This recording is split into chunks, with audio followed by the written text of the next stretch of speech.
Olá, pessoal.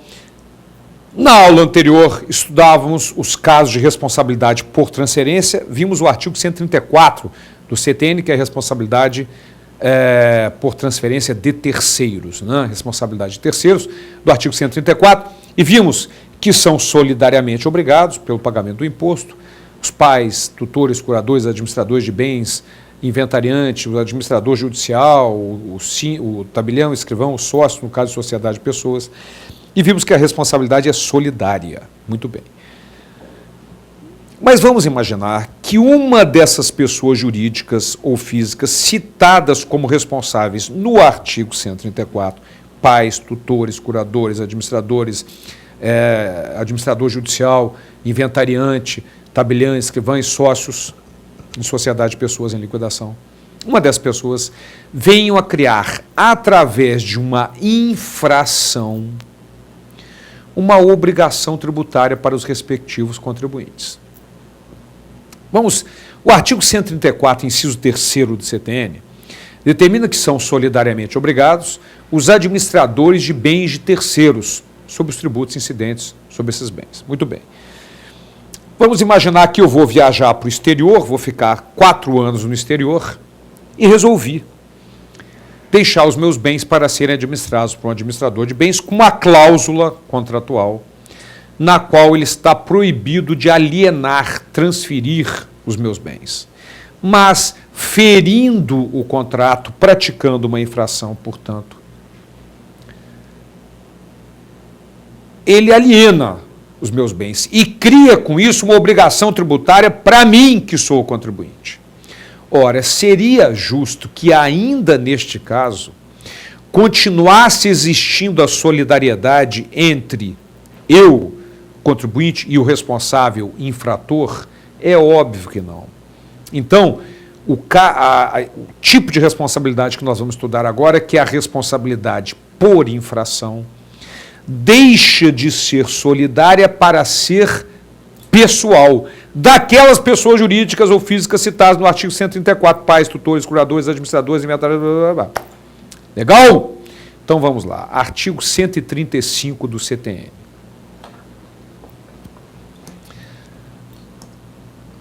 São pessoalmente responsáveis pelos créditos correspondentes a obrigações tributárias resultantes de atos praticados com excesso de poderes ou infração de lei, contrato social ou estatuto,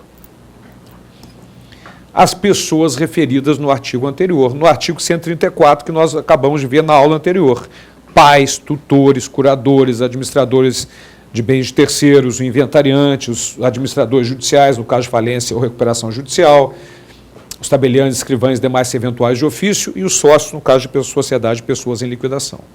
Então, essas pessoas deixam de ser solidariamente obrigadas para serem pessoalmente obrigadas ao recolhimento. Certo?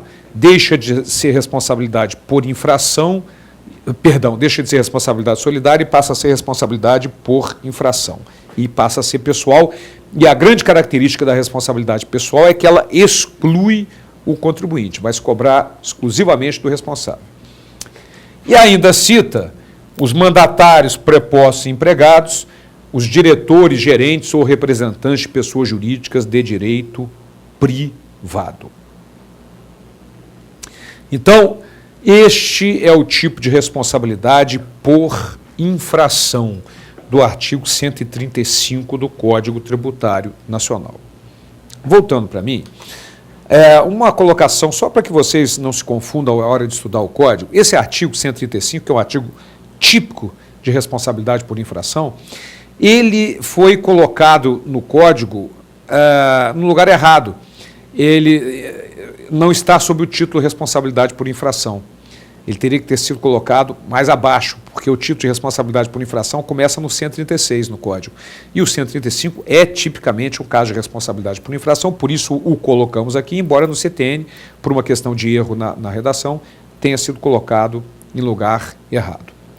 Mas o artigo 135 é tipicamente um caso de responsabilidade por infração e passa a ser pessoal, excluindo a obrigação do contribuinte. Muito bem, com relação a esse artigo 135, nós temos que conhecer algumas decisões judiciais. Vamos lá.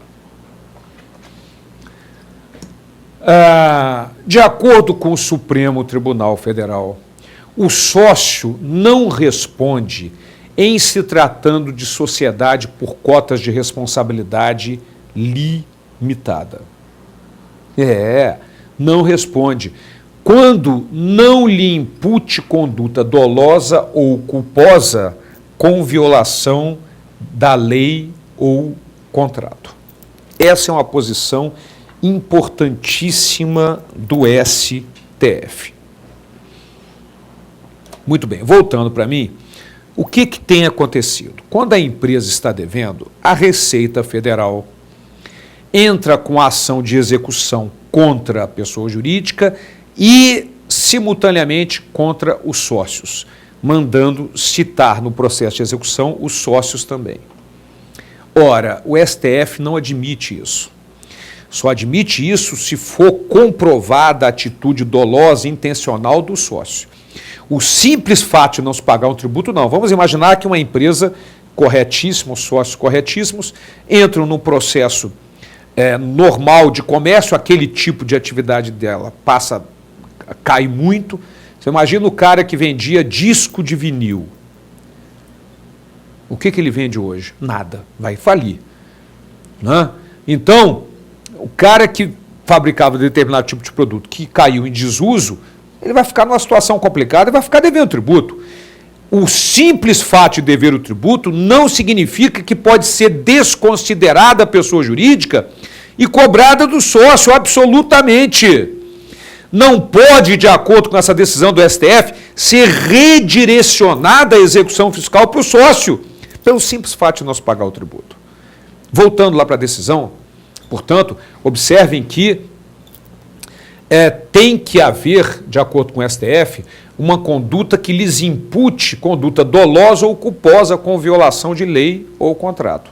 Caso contrário, não pode haver a desconsideração da pessoa jurídica e cobrar da pessoa, do sócio, com solidariedade ou até responsabilidade pessoal do sócio. Essa é uma posição importante. Mas vamos adiante.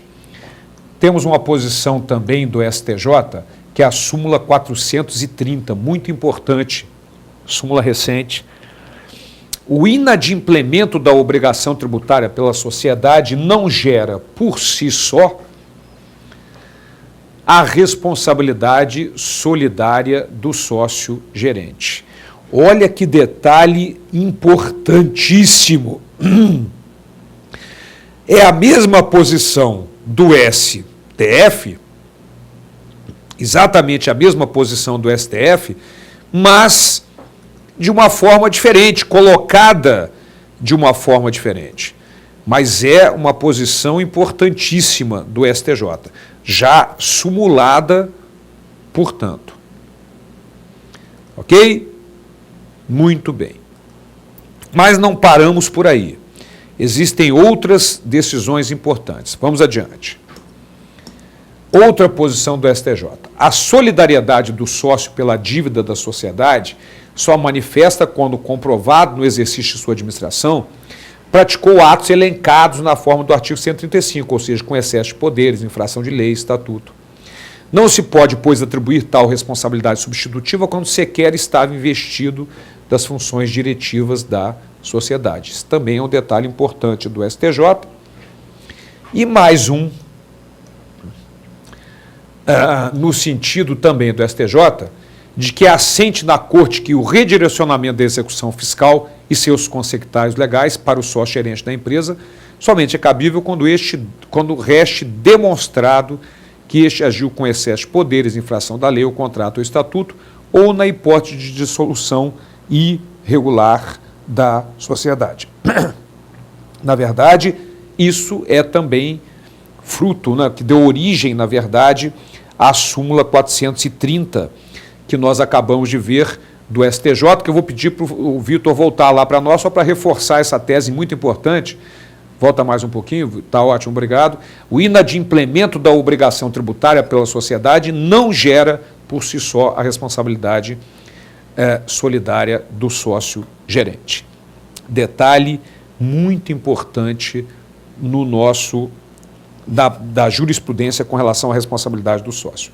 Portanto, minha gente, voltando para mim, a desconsideração da pessoa jurídica não pode ser efetivada caso não se comprove a atitude dolosa e intencional do sócio que causou aquela infração tributária.